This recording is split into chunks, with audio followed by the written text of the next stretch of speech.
मुख्यमंत्री doctor Mohan Yadav UK के दौरे पर हैं। ब्रिटेन में प्रवासी भारतीयों से मुख्यमंत्री ने मुलाकात की है।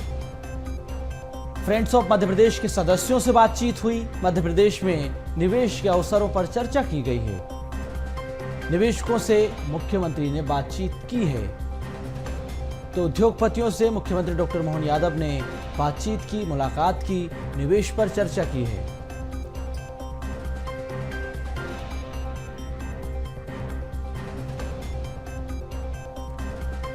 तो निवेशकों से सीएम मोहन ने चर्चा की है। तो ये यूके की तस्वीरें जो आप देख रहे हैं, निवेशकों के बीच मुख्यमंत्री की मौजूदगी, फ्रेंड्स ऑफ एमपी में किस तरह से अपार संभावनाएं हैं, उसी पर ये खास प्रेजेंटेशन मध्य प्रदेश सरकार का, सरकार की नीति रीति से निवेशकों को अवगत करा रहे हैं, जानकारी दे रहे हैं कि मध्य प्रदेश सरकार कैसे अधोसंरचना पर काम कर रही है, इंफ्रास्ट्रक्चर को कैसे मजबूत किया गया है। हर क्षेत्र में निवेश की अपार संभावनाएं हैं। बेहतर इंफ्रास्ट्रक्चर सरकार उपलब्ध करा रही है, बुनियादी ढांचा सरकार ने मजबूत किया। इसके अलावा नीतिगत सुधार सरकार ने किए हैं। बिजली, पानी, सड़क, बेहतर इंफ्रास्ट्रक्चर के साथ साथ मूलभूत सुविधाएं निवेशकों को उपलब्ध कराई जा रही है।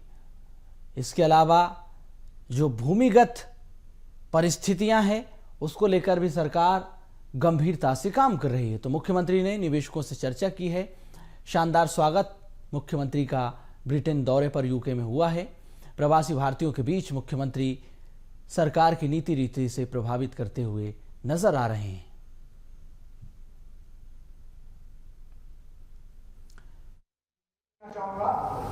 कि सोना जब है आग में तपता, तभी तो वो है कुंदन बनता। और संस्कार अगर अच्छा है मिलता, तभी तो सच्चा मार्ग दिखता। तो वैसे तब तक कुंदन हुए हमारे संस्कारी मुख्यमंत्री को मैं आमंत्रित करूंगा कि हम सभी को अपना मार्गदर्शन दें। कौन लेडीज एंड जेंटलमैन,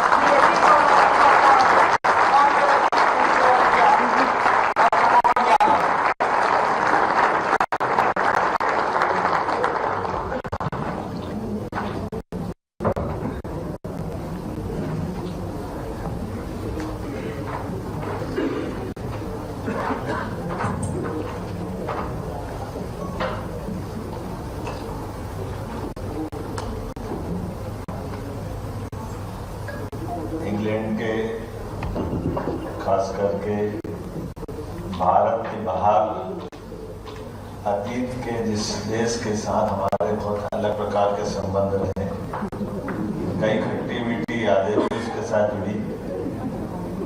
गंगवाल जी ने बात करते करते मैं डर रहा था कि भूल क्या कह रहे, मरवा नहीं दे।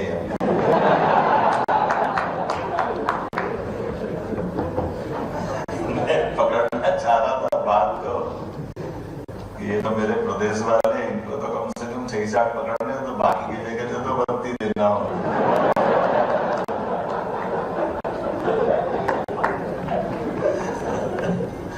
मैं आज के इस कार्यक्रम में मध्य प्रदेश के प्रवासी और फ्रेंड्स ऑफ एमपी के साथ रॉयल नेशनल कार्यक्रम में इस मंच पर विराजमान मनीष तिवारी जी, गंगवाल जी, हमारे डिप्टी मेयर साहब राजेश अग्रवाल जी मेरे साथ आए, प्रदेश के सभी अधिकारीगण, माननीय एसीएस राजेश राजवाल जी, एसीएस हमारे संजय दुबे जी, मनीष सिंह जी, राघवेंद्र सिंह जी, पीएस लोग हमारे अपने इंडस्ट्री डिपार्टमेंट के हैं, इस मंचस्थ सभी अतिथिगण, प्यारे मित्रों, मैं सोच रहा था बात शुरू करूंगा तो उसके पीछे कहाँ से शुरू करना चाहिए। तो बात तो एक अच्छी कही है हमारे बीच में, चाय वाले की बात राजेश जी ने कही है। तो ये बात भी सही है कि यशस्वी प्रधानमंत्री का अपना विजन, उनका काम करने का तरीका, और अब ये हम देश में तो अपने लिए 56 इंच का सीना लेके बात करते ही करते हैं, लेकिन मजा तो तब आता है कि विदेश से भी वो डबल धनी से बात आती है कि दुनिया में कोई नेता नेता हो तो नरेंद्र मोदी जैसा हो, ये हमारे लिए सौभाग्य।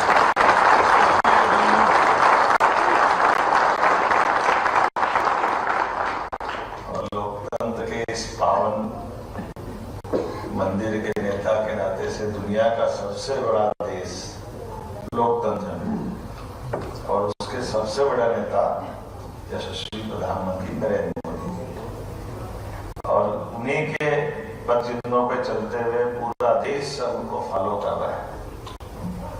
कैसे कैसे चक्कर खा के गिर रहे हैं लोग, आप देखो कोई हरियाणा मिलता, कोई महाराष्ट्र में मिलता, समझ में नहीं आते कोई टीवी पे समाचार देखते जूता फेंकता दिखता, कोई ईवीएम मशीन तो गाली बदला नहीं करता कि हो क्या रही है। बात सीधी समझ में आती नहीं, मैं पल्ले ही नहीं पड़ रहा कि हो क्या रहा है। अब इनके भी क्या है, ये भी लोकतंत्र की ताकत है। लोकतंत्र की ताकत में इसके रिजल्ट भी बता देते हैं। आप मशीन को खराब बताए तो कश्मीर को भूल जाए, समझ में नहीं आती, हरियाणा पकड़ रहा है और कश्मीर हाथ से जा रहा है। अभी आप बताओ, झारखंड बीजेपी हार रही है और महाराष्ट्र जीत रहे हैं, तो ये कैसे हो सकता भाई उनके हिसाब से कि वो गलत है और ये सही है। बोले तो बोले, क्या बोले, अब जो अंदर है वो तो निकलेगा, वो भी क्या करे।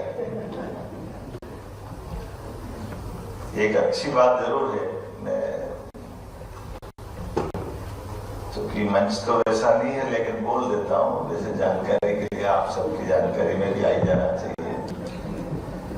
यशस्वी प्रधानमंत्री भारत रत्न अटल बिहारी वाजपेयी जी की उदारता, उनका अपना काम करने का तरीका, उनकी व्यवस्थाओं के आधार पर देश में एक लोकतंत्र की बड़ी मिसाल बनी थी।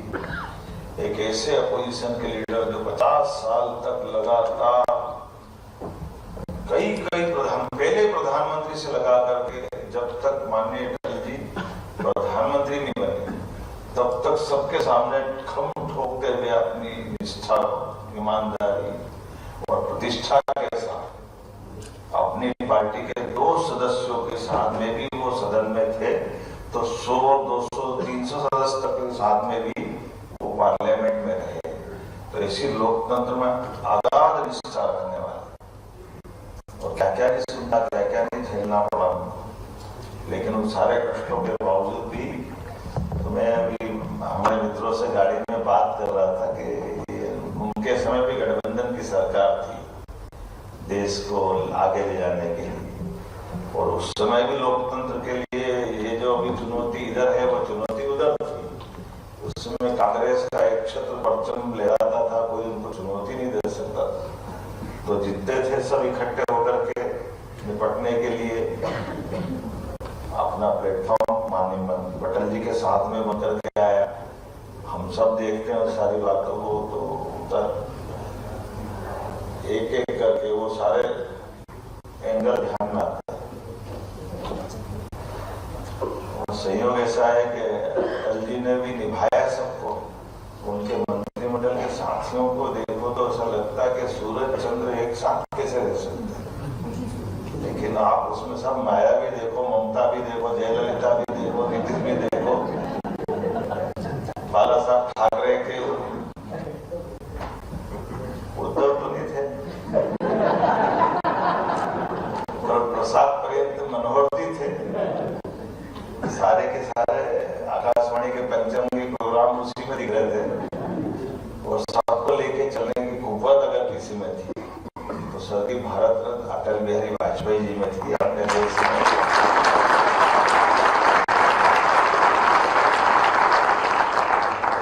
लोकतंत्र की खूबसूरती भी थी।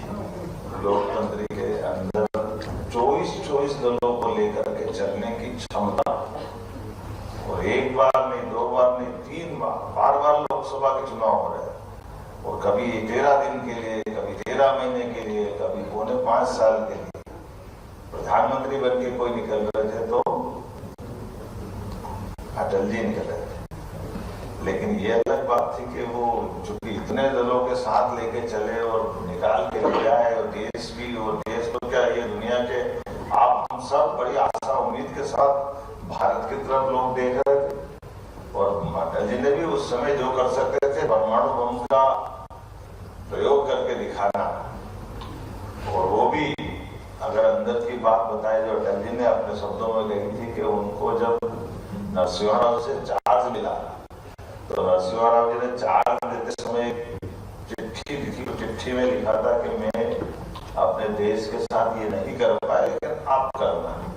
तो वो पत्र में क्या था, अटल जी ने बाद में घोषित किया था कि उसमें लिखा था कि परमाणु बम बनाने की क्षमता देश में है, लेकिन ये वर्तमान की राजनीतिक दुरावस्था कहिए कि कांग्रेस के तत्कालीन नेतृत्व ने उनको वो छूट नहीं दी। ये लोकतंत्र का बहुत खराब पक्ष है जो नरसिम्हा जी के सामने हुआ, और वो भी खराब पक्ष हमने बाद में देखा, जिसकी मैं थोड़ी देर बाद बात करूंगा। अटल जी ने जिनको सबको लेकर के न केवल परमाणु बम को विस्फोट करके देश की ताकत को दुनिया के सामने स्थापित करके दिखाया कि हमारे लोकतंत्र की ताकत क्या है और देश की आवश्यकता क्या है, हम सबके लिए गौरव की बात थी, गर्व की बात थी, ये सौभाग्य की बात थी। और वहां आपकी ताकत भी सबकी समझ में आई थी जब आप सबकी मदद के माध्यम से कई सारे प्रतिबंध देश ने झेले। विस्फोट तो होना था जो हुआ, वो विस्फोट भी अटल जी को कम थोड़ी मान रही है, फोड़े तो फोड़े, दूसरा फोड़े, तीसरा फोड़े, अब नहीं फोड़ सकते। अमेरिका बोला था फिर एक फोड़ दे चौथा, फिर आप तो बिल्कुल नहीं फोड़ना चाहिए, फिर पांचवा फोड़। ये भी बड़ा हर एक बम जैसे चुनौती देते दिख रहा था और हुआ सबके सामने, लेकिन ये लोकतंत्र की ताकत। और उसके बाद का दौर हम सब जानते हैं कि वो अटल जी के बाद का दौर आया मनमोहन सिंह जी, वो भी बहुत विद्वान थे, बहुत समझदार थे, बहुत पढ़े लिखे थे। उनकी अपनी फाइनेंस में गवर्नर की, वित्त मंत्री की कई सारी उपलब्धियां थी जब उन्हें काम, कई नए सुधार भी माननीय मनमोहन सिंह जी ने लागू किए। अब ये अलग बात है कि पता नहीं क्या होता, कभी कभी ये फॉरेन की डिग्री बहुत काम आती, पर फॉरेन की डिग्री में भारतीय डिग्री भारी पड़ जाती है। ये आप सबसे सिखाते हैं, आप जो खुद नहीं आते। यहाँ पे आपके लोग तो मैं तो आपसे कह के हट जाऊंगा, लेकिन आप तो रोज महसूस करते हो। लोग कहते बहुत दिमाग है यूरोप वालों, मैं तो समझ नहीं पाता दिमाग किस में, पता ही नहीं चलता। बैंक बैलेंस बताता किसका क्या हो रहा है।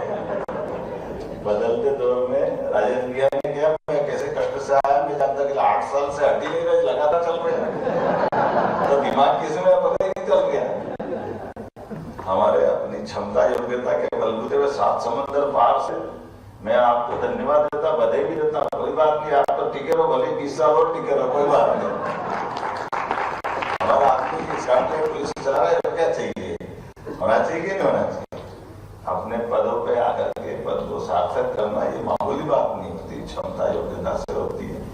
लेकिन मैं जो बात कहना चाह रहा था वो ये कि वो महत्व की बात है जो अपने सबके लिए समझने वाली। माननीय नरेंद्र मोदी जी ने जो सबसे बड़ा काम किया, जिसके कारण से मैं अपनी बात क्या हुआ, नरेंद्र मोदी जी ने वित्त मंत्री के प्रधानमंत्री बन गए माननीय मनमोहन सिंह। उनने तो सारे फाइनेंस के जानकार होने के बाद तो जो कांग्रेस के पूर्ववर्ती प्रधानमंत्री स्वर्गीय राजीव गांधी कहते थे कि मैं इस देश से 1 रुपया भेजता हूँ, नीचे 15 पैसे पहुंचते। उनको दर्द था इस बात, उनको बीमारी तो मालूम पड़ गई, बीमारी की दवाई नहीं कर पाए, इलाज नहीं कर पाए, उनके दल की सरकार चलती थी, लेकिन चाय वाले ने इलाज कर दिया।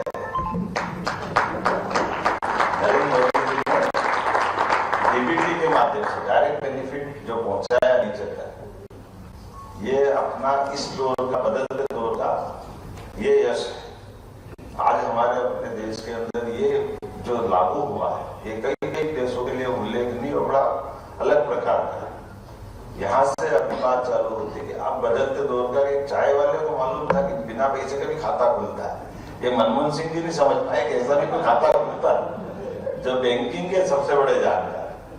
लेकिन जो अपने ईमानदारी से काम करने वाले व्यक्ति का, उसका हक का चीज उसके पास मिल जाए, अब इसमें क्या कठिन बात। लेकिन आज हम सबके बीच में न केवल सफलता के साथ डिजिटल खातों का उपयोग करते हैं पूरे देश के अंदर पारदर्शिता के आधार पर, और ये मैं केवल उनकी नहीं, जो छोटे छोटे हमारे निवासी उनको लाभ दिला रहे हैं। अब ये नीचे तक बाकी व्यवस्थाओं पे भी लागू हो गया। और मुझे इस बात की खुशी है कि हमने मध्यम श्रेणी से लगाकर के इंडस्ट्री डिपार्टमेंट में भी जिनको जो सब्सिडी देना वो डायरेक्ट देना चालू कर दी, बीच के सारे हर्डल खत्म कर दिए। हमने कहा कि हमको उद्योग पति में मदद करना, तो उनके खाते में पैसे पहुंच रहे सीधे सीधे, क्योंकि जो कमिटमेंट किया वो पूरा होना चाहिए। उसमें गलत क्या है? जो बात कही है वो दिखना भी चाहिए, होना भी चाहिए। और इसीलिए निवेशकों के बीच में जब बात करने के लिए खड़े हैं तो अपने इस बदलते दौर में, अभी कुछ दिन पहले एक समाचार देख रहा था, तो समाचार में वो ध्यान में आया, पहले पूरे भारत का सोना कहाँ रखते थे?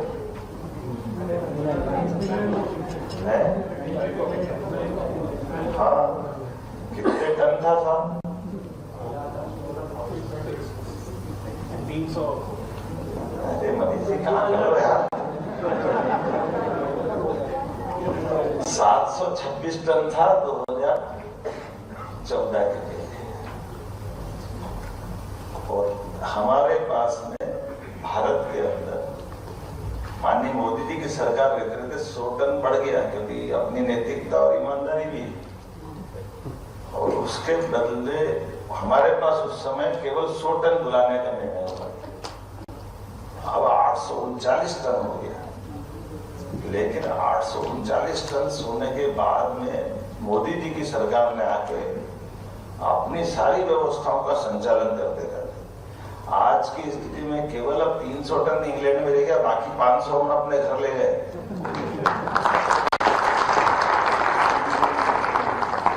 तो ये जो धन ले जाना या सोना ले जाना, ये कोई संकेत दे रहा, आप अगर इसको समझोगे ध्यान में आएगा।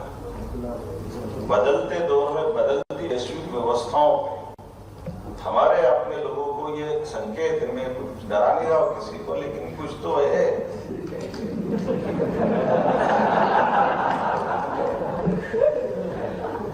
इनके पास माल रखना चाहिए, ये भी समझ में आने वाली बात। बाद में मिलने की गारंटी भी चाहिए, नहीं तो हम मालूम पड़ा 1600 के 1600 के 1800 2000 समझ में आए। लेकिन कोई भी आदमी अपना घर बार छोड़ करके अगर यहाँ आया तो वो अपने व्यापार व्यवसाय को बढ़ाने तो आया ही ना। प्रवासी आया तो क्या के लिए आया है? हमारे काम को, हमारी मेहनत की धनराशि को सहेजने के लिए, संभालने के लिए, भविष्य की हमारी चुनौतियों के लिए, आने वाली पीढ़ी के लिए मेहनत कर रहे हैं। अपना घर कौन छोड़ता है? कोई ऐसे छोड़ता है?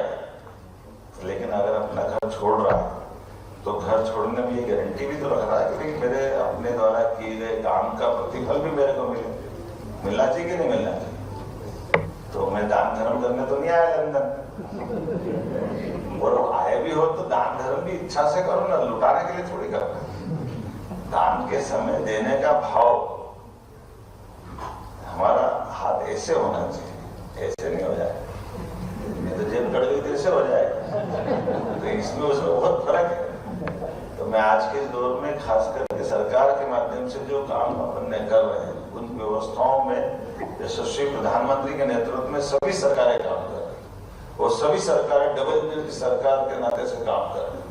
और हमारे लिए मुझे इस बात की प्रसन्नता है कि अपने विभाग ने, हर एक विभाग ने, अभी यहाँ जितने हमारे CSI ये तो आई है, अभी आपको लघु फिल्म दिखाई होगी, प्रत्येक क्षेत्र में हमने अपने इंफ्रास्ट्रक्चर पे काम किया है कि हर नीचे से नीचे तक, गांव से गांव तक सड़कें बनाए, तो सड़कें बनाई, बिजली की पर्याप्त पूर्ति करनी। लैंड में अब छोटे छोटे मसले, जैसे उदाहरण के लिए हमारे अपने टेक्सटाइल के यहाँ, अभी आपके साथ बैठे होंगे, कौन बैठे? प्रतिभा सिंटेक्स, जरा हमारे शिरीष चौधरी जी खड़े हो जाए।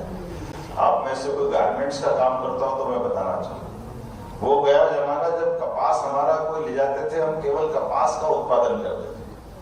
ये मूलतः गुजरात के हैं, है ना सुरेश जी? अभी उज्जैन में ये 4 महीने पहले एक फैक्ट्री का लोकार्पण कराया मेरे अपने क्षेत्र में। आप बताइए, प्रति लेबर 5000 रुपया महीना इंसेंटिव सरकार देगी कपड़ा ये बनाएंगे, बेचेंगे, ये लाभ ये कमाएंगे, लेकिन रोजगार परक उद्योग है। इसलिए सरकार इनकी फैक्ट्री में काम करने वाले लेबर का बाकी का पैसा ये देंगे, लेकिन 5,000 रुपये 10 साल तक हम कमिटमेंट करके दे रहे हैं।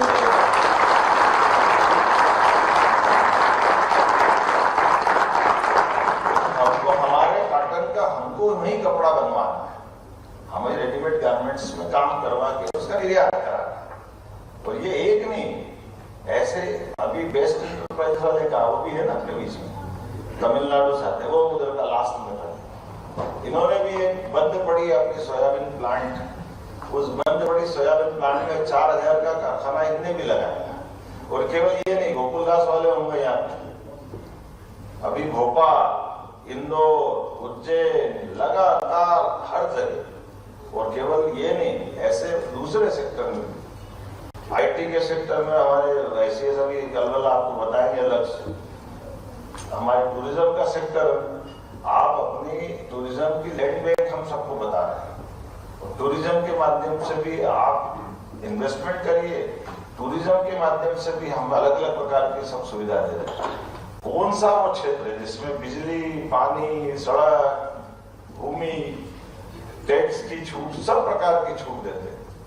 क्योंकि कुल मिलाकर के बदलते दौर में हमारे अपने मध्य प्रदेश के अंदर जो अभी उद्योग व्यापार के लिए अनुकूलता बन रही, दिन दूनी रात चौगुनी, तो इसीलिए हमने पद्धति चालू की कि पहले केवल इंदौर में इन्वेस्टमेंट होता था, अभी इंदौर तो अपना है ही। कि इंदौर के मेरे मित्र में अब क्या हुआ कि मैंने अलग अलग सबके प्रभार बांटे, तो प्रभार बांटे, सब जिलों को अलग अलग दिया और इंदौर को मैंने अपने पास रख लिया। तो लोग कह रहे मेरे को प्रभारी मंत्री, मैंने प्रभारी नहीं हुई। मेरे मकान में 5 कमरे किराएदार दिले, 4 में रह गया, 1 बच गया तो मैं किराएदार थोड़ी हो गया।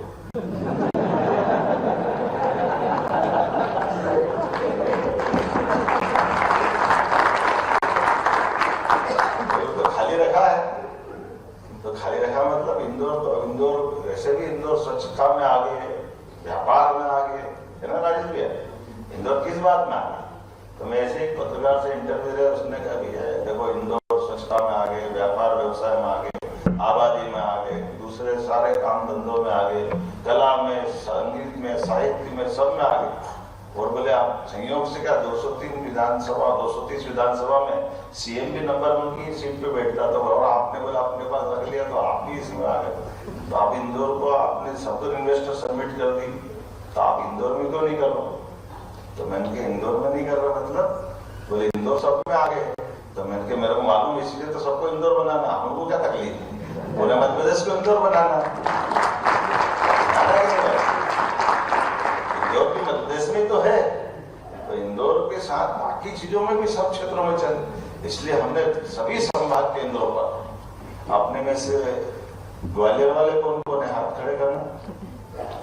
अब आप बताओ ग्वालियर के अंदर कोई इन्वेस्टर सबमिट करता था क्या? नहीं, तो ग्वालियर में भी भाषण दिया ग्वालियर वाले, तो बाकी बंदूक आए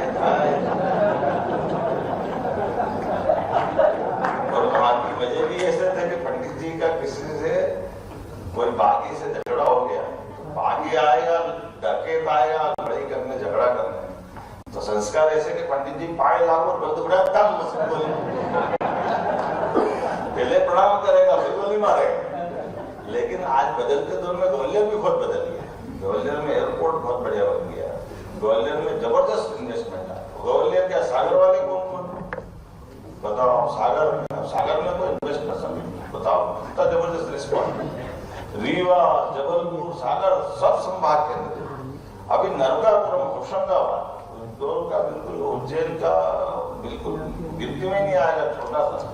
लेकिन हमने तो शुरुआत में कितनी जमीन रखी थी लागत थी, 200-250 हेक्टर रखी थी, 225 करी थी। हमको लगे ये बहुत हो जाएगी, तो उसके पिछली कैबिनेट में जब रखी तो डिमांड ऐसी है तो डबल कर दी, 500 कर दी। और अभी 7 तारीख को हमारी अभी तक इन्वेस्टर सबमिट होने वाली नहीं, वापस 500 हेक्टर फिर रखना पड़ी। जहाँ हमारी अभी मीटिंग नहीं हो रही, उसके पहले 1000 हेक्टर की जमीन की डिमांड है। ये जो बदलते दौर का ये कॉन्फिडेंस दिखा रहा है। और कोई भी आ रहा है किसी भी सेक्टर का, अपने आप बताओ, ये बातें बताऊंगा। जैसे उदाहरण के लिए मेडिकल डिवाइस पार्क, अब हमारा मेडिकल डिवाइस पार्क यशस्वी प्रधानमंत्री को धन्यवाद, 4 मेडिकल डिवाइस पार्क बने, उसमें से उज्जैन विक्रम उद्योगपुरी का मेडिकल डिवाइस पार्क सबसे बड़ा था, लेकिन 900 हेक्टेयर का भी वो भी खत्म हो गया, फिर 900 का नया बनाना पड़ रहा है। ये अपना बदलते दौर का उज्जैन, बदलते दौर का प्रदेश है। और केवल वहां नहीं, मेडिकल कॉलेज 2003 तक कुल 5 थे हमारे पास, 5 मेडिकल कॉलेज 55 साल में, 1956 में मध्य प्रदेश बना, 2003-04 तक केवल 5 मेडिकल कॉलेज। 20 साल में अभी अपने पास 17, मतलब 3 तो मैंने अभी अपने समय चालू कर दी सरकारी, और 12 नए बने, 8 पाइपलाइन, 13 प्राइवेट, तो 30 मेडिकल कॉलेज हो गए। लेकिन ये 20 साल में, अभी हमने 14 के टेंडर 1 साल में लगा रहा है, ये अपने 50 मेडिकल कॉलेज होंगे 1 ही साल के अंदर। ये अपना बदलता है। 55 प्राइवेट यूनिवर्सिटियां बन गई, 55 एक्सीलेंस कॉलेज, सभी दूर नई शिक्षा नीति के बदलते पर। माइनिंग के अंदर भारत सरकार ने सबसे पहला पुरस्कार कर दिया, इतनी पारदर्शी तरीके से सभी माइनिंग की खदानों का नीलामीकरण किया, और इतने ही सभी प्रकार के सेक्टर, और भगवान इसकी जैसी नियत वैसी बरकत भी देता है। अब पन्ना में बाकी मिले तो मिले, लेकिन अब ये सोना भी मिल रहा है, 2 माइनिंग की खदानें मिल गई मध्य प्रदेश के। अब हम तो कभी कल्पना नहीं करते, कोयला ही मिलता था, बहुत सारा सीमेंट के पत्थर मिलते थे, लेकिन अब सोना भी मिल रहा है। और वो जिधर जो निकालना चाहो, ये जबरदस्त रूप से चारों तरफ से अनुकूलता आ रही। टूरिज्म का सेक्टर अभी आपने देखा, वो मेरे को लगा जैसे कूदता ऊपर से, ऐसा लगता है कि देखना भैया बचा देना है, ऊंचा नीचे नहीं हो जाए। लेकिन वाकई में टूरिज्म के सेक्टर में सभी प्रकार की इतनी संभावना है हमारे लिए। हमने कहा टूरिज्म का भी सभी, अब उसमें मेडिकल टूरिज्म भी आया है। मेडिकल टूरिज्म भी अपने आप में बड़ी बात है। लेकिन हमारा भंडारी जी इंदौर में अरविंदो मेडिकल कॉलेज, उनकी यूनिवर्सिटी मैंने बनी थी, 55 प्राइवेट यूनिवर्सिटी बनी, उसमें से भंडारी जी की। अब मुझे नहीं मालूम कि यहाँ छोटे मोटे ऑपरेशन वगैरह में क्या शायद इंश्योरेंस कंपनी लंबा टाइम लेती है, जल्दी इलाज नहीं करती, क्या चक्कर है?